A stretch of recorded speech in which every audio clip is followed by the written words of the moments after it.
Sampurasun wadia balad ATE official di mana wae ayana. Alhamdulillah wa syukru ala ni'amillah. Kalayan diwuwuh ku Qobul anu maha agung, dibarengan ku pangijabah anu maha kawasa, diiring ku kadeudeuh ka Nyaah Gusti anu maha suci. Urang ayeuna dugi kadanget ayeuna masih keneh tiasa ditepang dangukeun deui dina acara anu matuh kamemet urang sadayana. Nyatana dina pagelaran dongeng Sunda jejer carita Jaka Rungsing si Pedang Mayit. Ayeuna bagian anu ka 20 genep nanya pamiarsa. Ieu dongeng mangrupikeun buah karyana Kang Asep Rudiat Pajrin di Palihan Dramaga Bogor.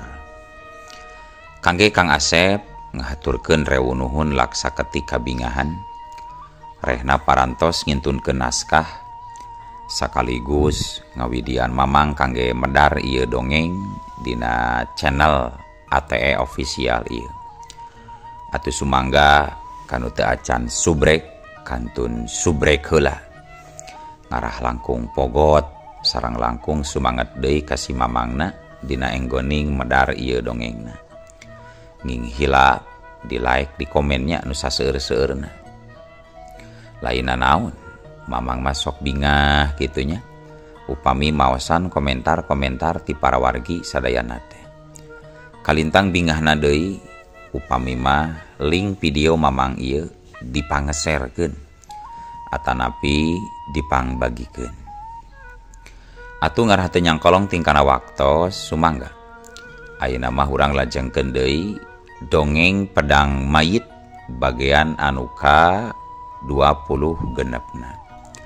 Kumaha salajengna sor cikopina betot simbutna pagan heula tali kolorna bisi morosot merezel morozol uzel-uzelan di tengah jalan. Tumpak dung dung tes.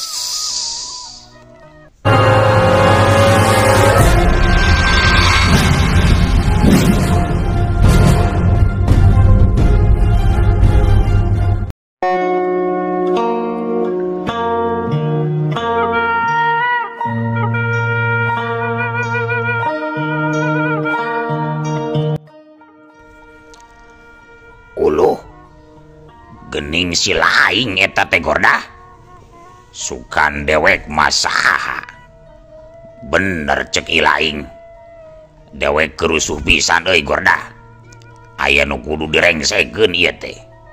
Nah ari ilaing tas di mana atuh mending abring kieu ieu teh Gordah, ceuk Ki Jumali bari malik tumanya ka si Gordah. Ah biasa kurima geus moro ti leuweung larangan Ki, tembal si Gordah bari mesem. Kumaha tas moro nati iraha si laing jadi tukang moro teh Gordah. Dewek masa cangcaya lamun muridna si Odang boga karesep kana moro, paling oge ilaing mah keur moro bikang atawa moro randa meureun Gordah. Ceuk Ki Jumali seuring agak-agak siga anu teu percayaeun lamun si Gordah geus moro teh. Ki Jumali si tudung getih mah memang wawuheun pisan ka si Gordah teh. Kusabab guruna si Gordah nyaeta Ki Odang teh apanan mangrupakeun sobat dalit Ki Jumali.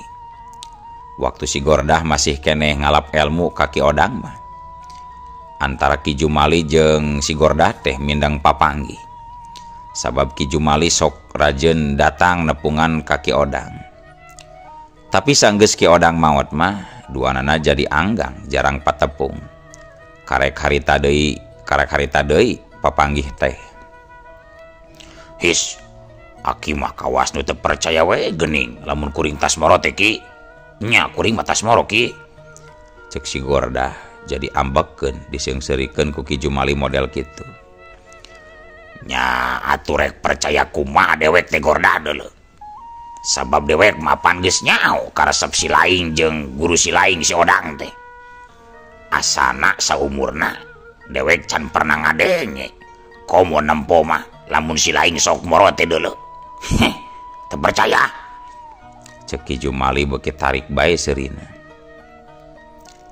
Atuh sakali-kali mah meunang meureun ki moro teh ki gegeden teh geuning ki. Henteu mah unggal poe sugan marorona. Tapi pas sekali-kali mah gegeden oge model raja-raja gen ki sok kaleuweung moro ki. Nah, nyaku mah Laing bae lah Gordah. Tapi lamun nya Laing tas moro, mana atuh bebeunanganna? Menang teu moro teh Gordah.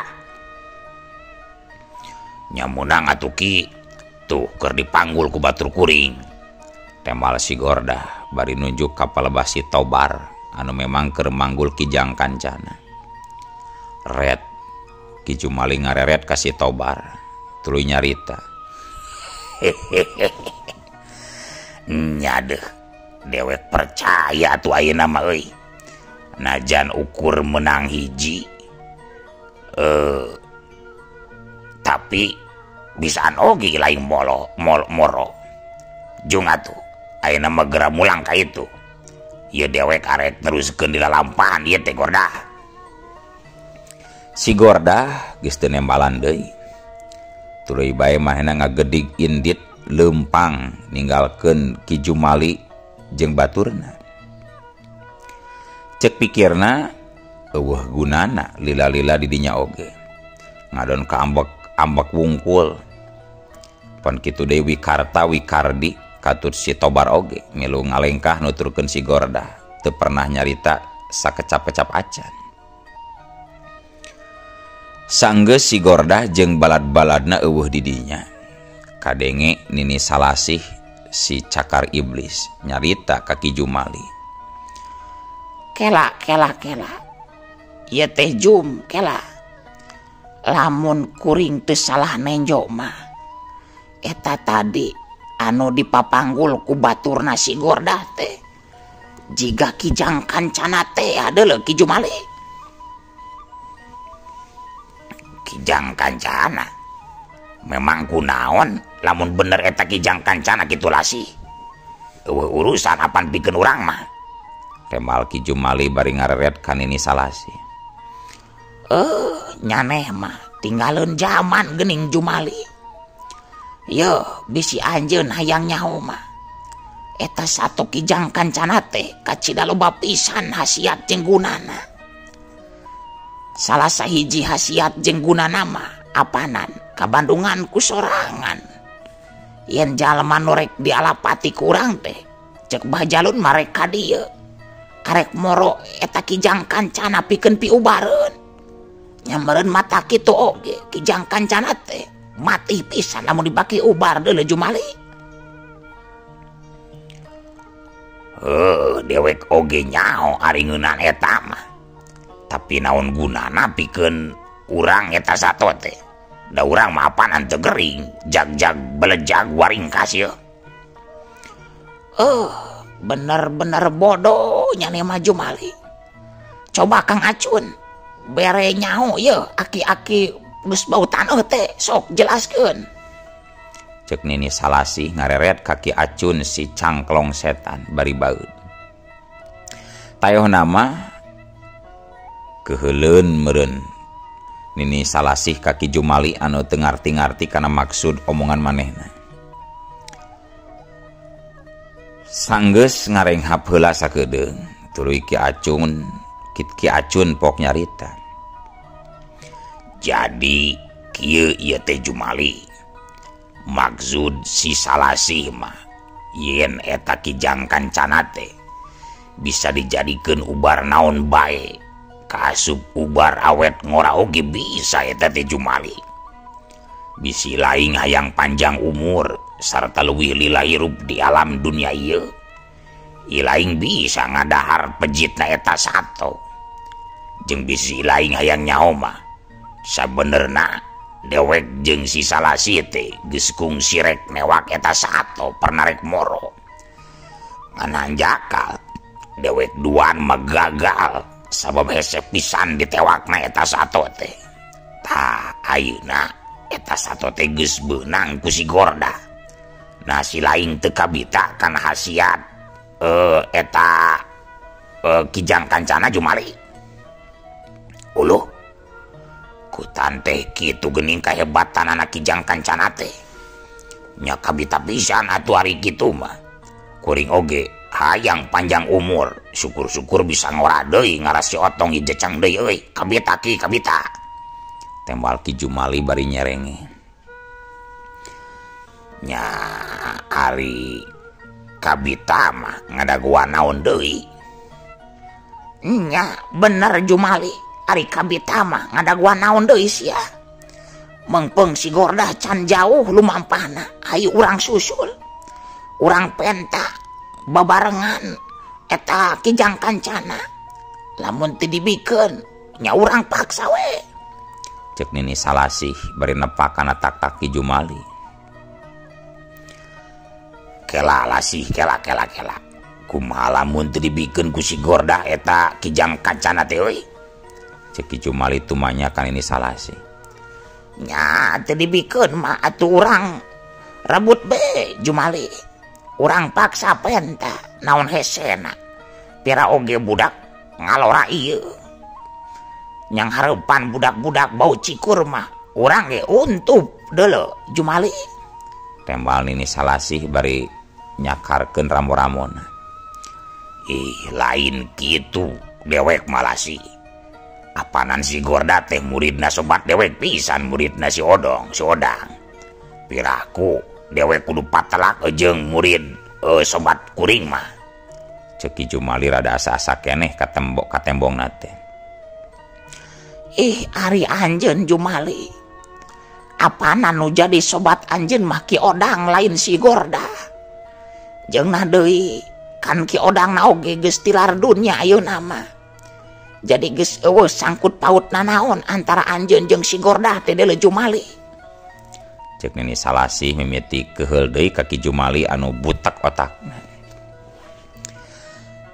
Ningali Nini Salasih geus robah paromanana. Gancang Ki Acun milu nyarita. Menggeus ayeuna mah kieu bae atuh Jumali. Lamun sakirana si laing asa-asa mah nindak si Gorda. Kajeun dewek jeung si Salasi anu ngarebut eta satona. Si laing mah daguan be di dieu ngan omat. Di mana dewek geus bisa menangkeun eta sato, wayana si laing mah ulah hayang deuleu. Dewek we jeung si Salasi duaan ngarawet ngora. Hayu alasih. Urang susul ayeuna si Gorda bisi keburu jauh manten. Rengse nyarita kitu tuluy bae Ki Acun jeung Nini Salasih corelat celeng laluncatan pikeun nyusul si Gordah jeung balad-baladna. Eleng nalika Ki Acun jeung Nini Salasih ngajorelat, Ki Jumali ngadon ngahulang heula sakedeung. Tapi akhirna mah manehna oge corelat celeng ngajorelat nuturkeun dua urang baturna. Bubuhan can lila katambah deui Ki Acun jeung Nini Salasih lumpatna dibarengan ku elmu ngahampangkeun raga. Jadi tekung si lila oge duanana harita geus aya sabaraha tumbak deui ditukangan si Gordah jeung balad-baladna. Hei Gordah, eureun heula euy, eureun. Cek Ki Acun ngagorowo. Reg ngadengi aya nu ngagarwan ti tukang. Si Gordah jeung balad-baladna areureun. Tuluy maralik ka tukang. Sanggeus nyahoyeun anu ngagarwan teh nyaeta Ki Acun. Tuluy si Gordah tumanya. Rada heraneun oge sabenerna mah si Gordah teh. Cek pikirna nyarek naon deui eta Ki-aki ngagarwan sagarupa nyusulan ka manehna. Aya naon Ki? Gegerwan kawing Ki? Hah? Aki marek nanyakeun wungkul ieu teh Jang Gordah. Nah nyaeta anu keur dipapanggul ku balad Janggordate Kijang Kancana atawa lain? Nya bener ieu mah Kijang Kancana. Ieu teh Kijang anu langka. Nah kunaon kitu Ki? Temal si Gordah bari malik tumanya. Nya hari kitu mah kabeneran we atuh Jang. Aki teh salila ieu keur neneangan eta sato. Kumaha lamun eta sato teh dipenta we ku Aki rek dibikeun moal kira-kira na Jang. Gebeg. Si Gordah ngagebeg kaget ngadenge caritan Ki Acun anu sarupa kitu. Dirina teu nyangka lamun eta aki-aki teh bakal mementa Kijang Kancana anu hasil moro manehna. Pikeun si Gordah mah geus teg beh ngarasa yakin yen Ki Acun teh tangtuna bener-bener mika hayangna kana eta sato. Duh, hampura Ki, kuring mah moal mikeun ieu sato. Sabab ngan ukur boga hiji-hijina ieu teh deui Ki. Temal si Gordah nyaritana leuleuy. Jadi moal dibikeun. Kumaha lamun ku Aki dipaksa rek sanunaha? Ah, sok sanajan dipaksa oge angger moal dibikeun Ki. Sabab kuring teh butuh pisan kana ieu sato teh Ki. Si Gordah mimiti tegenah hate. Lamun gitu mah eta ngandung arti yen si laing teh leuwih hade milih kojor meureun batan kudu masrakeun eta sato ka dewek mah beunanya. Ceuk Ki Acun nyaritana jadi robah 187 derajat jadi heuras. Bener pisan Ki, leuwih hade tarung batan kudu daek mikeun ieu sato mah Ki, harga diri soalna Ki. Cek si Gordah manehna jadi milu heuras nyaritana. Kurang ajar. Rek dibikeun moal sia. Moal, sakali moal Ki. Berarti milih modar meureun. Lebok sia rasakeun ieu. Ya, corelat. Jeleng, rengse nyarita kitu, Ki Acun tuluy ngacorelat muka Panarajang ka si Gordah. Jeleng. Si Gordah oge ngajaul ka tukang, mangsa tonjokan Ki Acun rek ngarah ka kemplonganna. Ulu geuning nyaan ieu mah aki-aki teh euy. Kade Tobar, ulah balangah. Bisi direbut eta Kijang Kancana Tobar. Ceuk Wikarta ngelingan ka si Tobar. Tapi karek oge Wikarta nyarita kitu. Corelat jeleng. Katembong ini Sulasi geus ngacorelat nyerang ka si Tobar. Nampun jadi baladna menang Panarajang atuh si Wikarta jeung Wikardi si setan kembar teh cicingeun. Gancang duanana ting gara jeleng pikeun mapageun gempuranana ini Salasi. Maranehanana geus boga dugaan yen tangtuna oge si Tobar teh moal bisa nyingkahan eta serangan. Sabab si Tobar teh keur dina kayan memanggul Kijang Kancana. Hiat. Katung, plak, katung. Wala, ada. Nini Salasi ngajerit, mangsa bincurangna beunang disapu ku Wikardi. Kitu nama sabab waktu manehna Narajang teh museur ka si Tobar. Jadi manehna kacidaruasna barang aya anu ngabendung seranganana ti gigir. Peureub nu satadina mah rek ditonjokeun ka si Tobar teh jadi robah gerak pikeun naki serangan Wikarta. Nya oge tenggelan Wikarta teh bisa ditadah, tapi manehna teu sempet ngejat. Waktu suku katuh Wikardi ngadadak nyapu kana bincurangna. Ngadengin ini Salasi ngajerit, Ki Acun anu geus rek ngayakeun deui serangan ka si Gordah teh jadi tekendat. Manehna nyelangar heula kaleban ini Salasi. Tetela Nini Salasi teh keur pupuringisan nahan kanyeri bincurangna katepogeun. Ari maneh kunaon Lasi? Make jeung kudu kabeunangan sagar upa ku barudak kamari sore deuleu.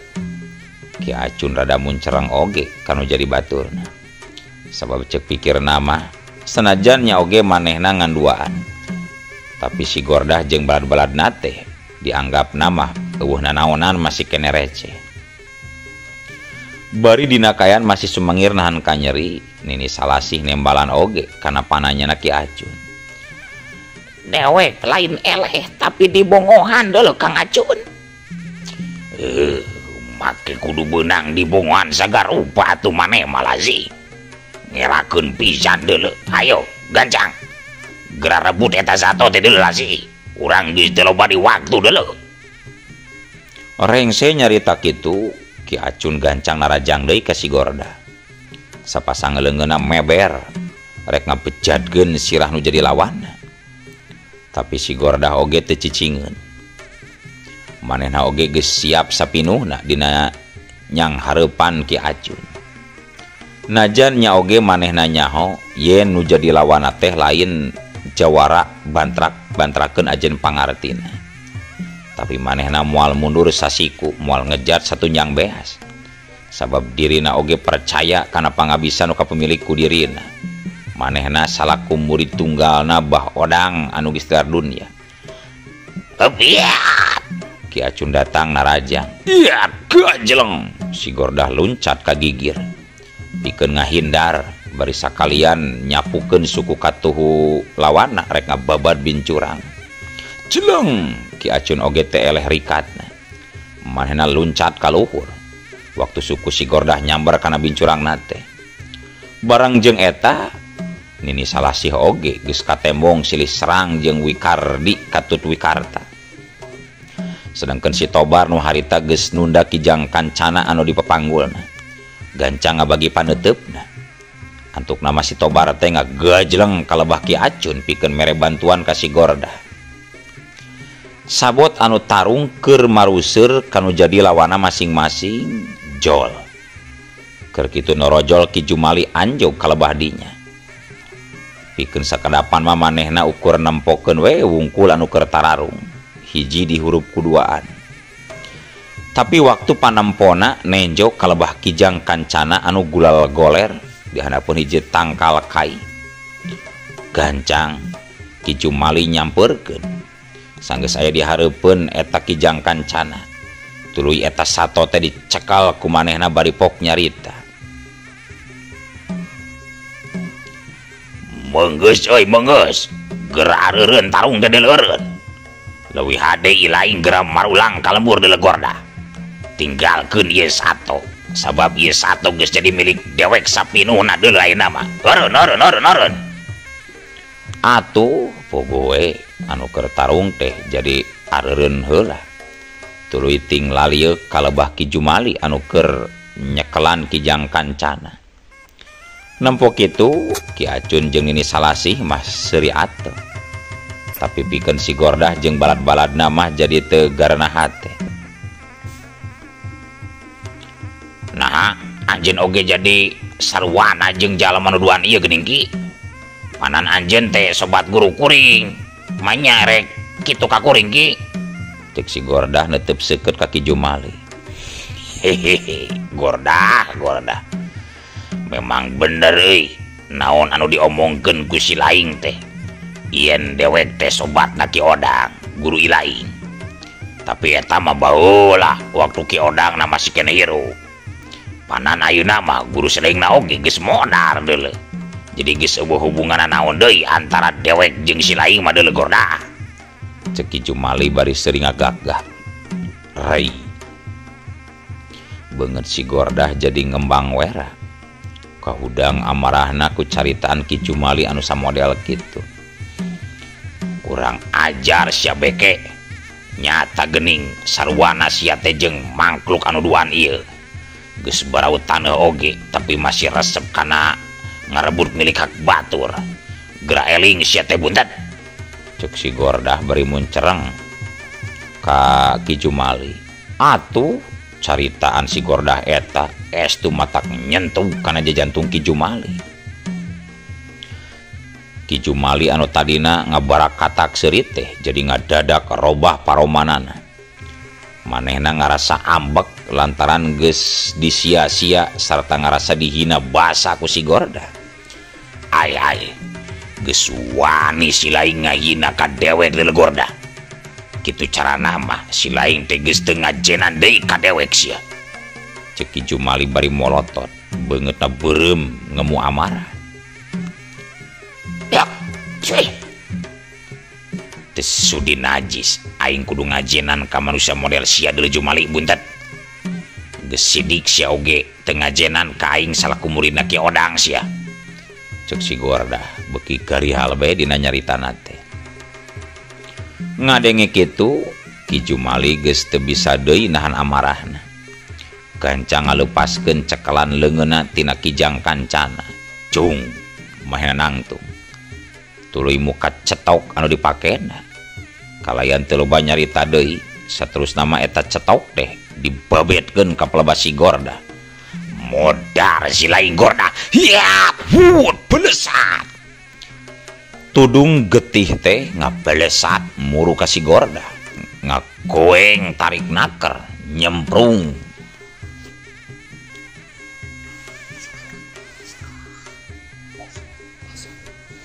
Nempok kitu si Gordah anu geus nyaho kana kahebatanana eta pakarang. Gancang mainan nyabut sapasang Trisula Saktina. Ngahaja manehna teu ngahindar mangsa tudung getih geus aya di hareupeunana. Tapi eta tudung teh ngadon dipapag ku Trisula pusakana. Hiu wut belentrang burinyai. Katembong bijil kembang seuneu mangsa bentrokna dua pakarang ampuh. Tetela Trisula Sakti milik si Gordah teh leuwih punjul batan tudung getih milikna Ki Jumali. Sabab cucuk-cucuk besi nu aya di sakuriling eta tudung teh jadi rarampung para rotong sanggeusna bantrok jeung Trisula Sakti si Gordah. Hehehe. Lebok tah ku sia Jumali. Bongana cetok paragi ka sawah kalah dipake tarung sia mah buntet. Dasar jelema ebel sia mah Jumali. Keur boncel teh belagu pisan deui deukeut kana rorompok bool sia teh belet otak teh.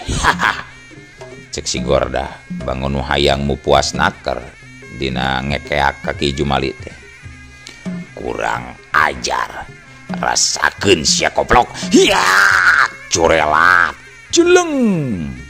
Ki Jumali geus teu kawadahan deui amarahna. Manehna gancang ngagunakeun ilmu pamungkasna pikeun nyerang si Gordah. Awakna nu pendek busekel teh ngagoeng siga panggal nyurungkuy kalebas si Gordah muter tarik jiga rek ngabetri. Ajian gintir salaksa. Gerentes si Gordah dina jero hatena. Manehna mah geus apal deui kana sakabeh pangabisana Ki Jumali. Sabab kungsi dibejaan ku guruna. Waktu guruna masih keneh nyobat dalit jeung Ki Jumali. Si Gordah ukur seri sinis waktu nenjo badan Ki Jumali anu harita geus ngagulung nyurubuk muru nyamperkeun ka dirina. Kitu nama sabab manehna geus nyahoeun kana kalemahan eta ilmu anu ayeuna keur diwatek ku Ki Jumali. Panon si Gordah museur kana titik hideung di antara gumulungna badan Ki Jumali anu ngagoeng siga kitiran. Tapi barang manehna rek ngalepaskeun Trisulana, badan Ki Jumali teh geus saeutik deui rek nembrag kana awakna. Atuh pugoe daek teu daek si Gordah jadi loncat pikeun ngahindar. Curelat jeung iat. Si Gordah loncat ka gigir. Wudus. Gumulungna badan Ki Jumali anu nyamos teu meunang sasaran teh. Terus bae nyurungkuy nu akhirna mah neunggar kan hiji tangkal nu kawilang gede. Siut.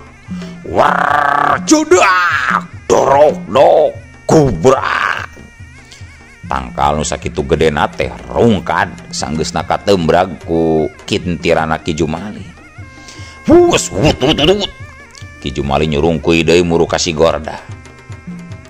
Tapi ayeuna mah si Gordah teh jadi laluasa pikeun ngayakeun serangan. Sabab jarakna rada lumayan anggang ti Ki Jumali. Sanggeus dirasa nu jadi sasarana geus teu nyalahan deui. Gancang bae si Gordah ngababetkeun sapasang Trisula Saktina kalebah titik hideung nu aya dina awakna Ki Jumali nu harita keur nyurungkuy muter muru ka manehna. Hup, hiat, wus, belesur. Sapasang Trisula Sakti anu dilempagen ku si Gordah teh ngapelesat gancang naker kalebah titik hidung anu aya dina badan Ki Jumali. Butuh cerep-cerep walah. Kadenge Ki Jumali ngagero tarik naker. Awakna nu tadi ngagoeng siga panggal teh dumadakan jadi eureun saharita. Wer wer wer wer wer wer wer wer wer. Kubrag. Bro. Badan Ki Jumali namru di luhur lemah bari jeung dina kayaan geus kuyang getih. Sapasang Trisula Sakti si Gordah katembong narancep dina sapasang panon Ki Jumali. Parat nepi kana babatok sirahna anu pelebah tukang. Curelat jeleng. Si Gordah loncat ka lebah Ki Jumali nu harita keur sakarat. Tuluy kalawan ngagunakeun tanaga lapisanana. Sapasang Trisula Sakti tadi cabut dina panon Ki Jumali sakaligus. Set. Iyalah. Modar sia, peot busekel modar sia cuy. Cek si Gordah bari nyusutkeun getih anu maseuhan sapasang Trisula Saktina kana celana pangsi anu dipake ku Ki Jumali anu keur kakejetan. Nempo nu jadi baturna geus perlaya. Ki Acun jeung Nini Salasi jadi buringas. Tapi nalika keur kitu na atuh ari ujug-ujug eueuh waktos kabujeng seep wadia balad dongeng naon ieu dongeng ATE official keun atunya ieu dongeng teh urang cekapkeun heula we dugi ka dieu. Insyaallah enjing pageto baris dilajengkeun deui. Atuh ku kitu ku kieuna mamang sajamit mungkur amit mundur ti payuneun para wargi sadayana. Mangga. Assalamualaikum warahmatullahi wabarakatuh.